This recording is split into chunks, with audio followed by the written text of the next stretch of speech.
The Escalation Trap: How America Lost Control of the Iran War in 17 Days. An investigation by Arne Manconi. On the first day of the war, an American Tomahawk missile hit a school in the southern Iranian city of Manab. Iranian officials say 165 people died, mostly schoolgirls and their parents. By day 11, at least 1,162 civilians were dead, including 200 children. 13 hospitals struck. Black rain fell on Tehran. Soot and toxic chemicals from fuel depots bombed the night before, and the government told 14 million residents not to go outside. 3.2 million Iranians displaced. A hairdresser named Merve Porkaz, 32, walked nearly 1,000 miles from Golistan to the Turkish border.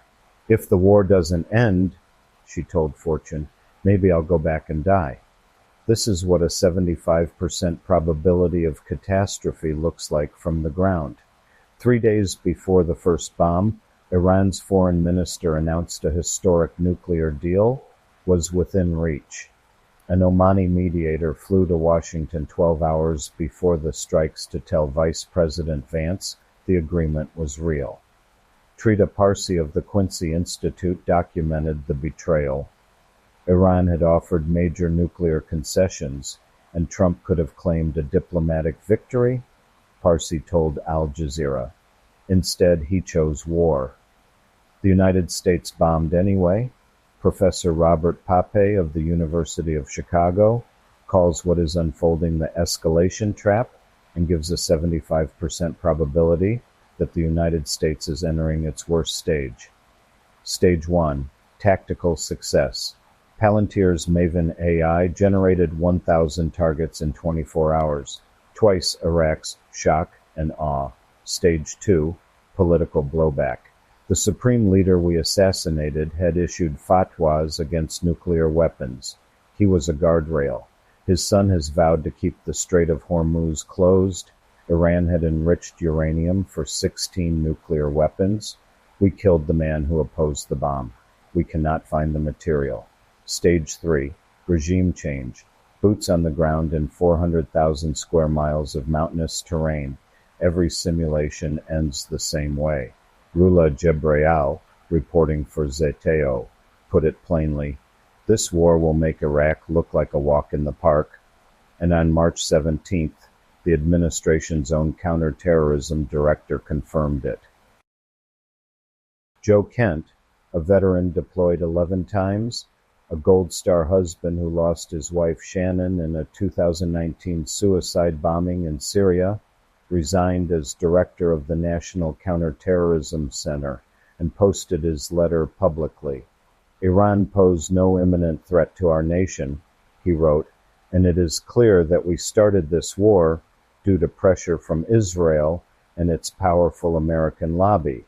He called the intelligence justification a lie and compared it to the same tactics Israel used to draw the United States into Iraq, a war that, according to Brown University's Costs of War project, cost $2.1 trillion and killed over 300,000 people directly, with indirect deaths pushing the toll into the millions.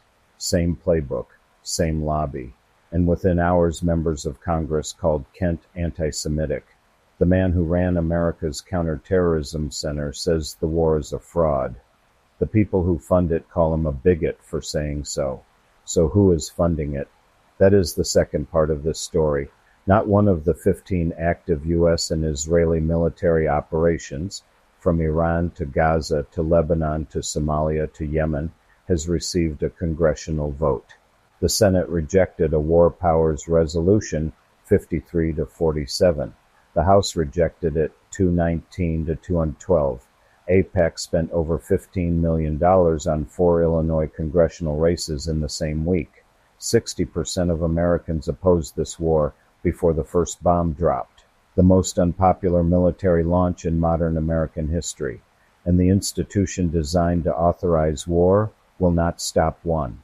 Consider Colorado's 2 Democratic senators, both former presidential candidates, both considered party moderates.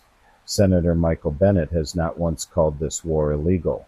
His strongest response was a letter asking the Pentagon to investigate the school strike, procedural language designed to signal concern while committing to nothing. Senator John Hickenlooper voted for the War Powers Resolution and called it Trump's illegal, directionless war. The resolution failed. He has said nothing since.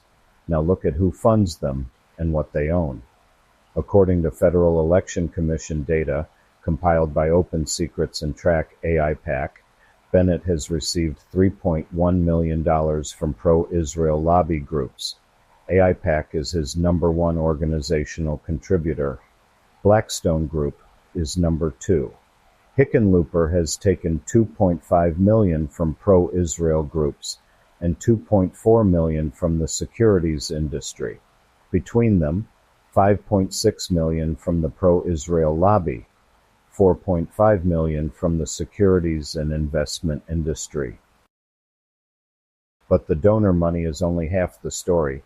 Hickenlooper's 2024 financial disclosure shows he personally holds $100,000 to $250,000 in RTX stock, formerly Raytheon Technologies, the company manufacturing the missiles being fired at Iran. RTX hit all-time highs when the bombing started.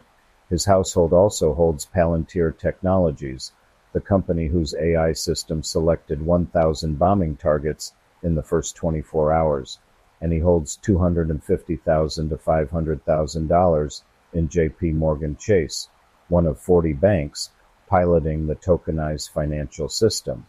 The senator who called the war illegal and then went silent owns stock in the company making the missiles and the company running the kill chain.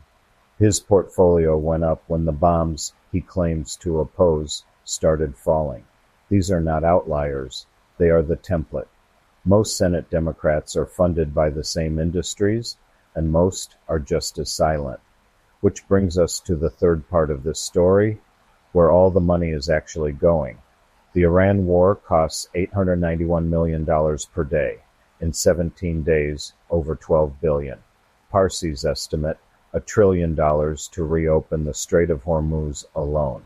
This is happening while the United States pays $1.04 trillion per year in interest on its national debt, more than the entire defense budget. The country is borrowing to bomb. But the war is not just draining the treasury. It is creating the conditions for something else. Oil has surged 40%. Brent crude topped $104. The International Energy Agency calls it the most significant disruption to global energy supplies ever recorded. The Genius Act, signed by Trump in July 2025, requires stablecoin issuers to back every token with U.S. Treasuries, turning the crypto industry into a captive buyer of $38 trillion in sovereign debt. The White House says it explicitly. The law will generate increased demand for U.S. debt and cement the dollar's status as the global reserve currency. BlackRock's Larry Fink declared, "The tokenization of all assets era has arrived." Here is the chain. War destabilizes energy markets. Energy destabilization threatens the dollar. Dollar instability creates the pretext for emergency financial legislation. That legislation routes sovereign debt through tokenized assets controlled by private firms.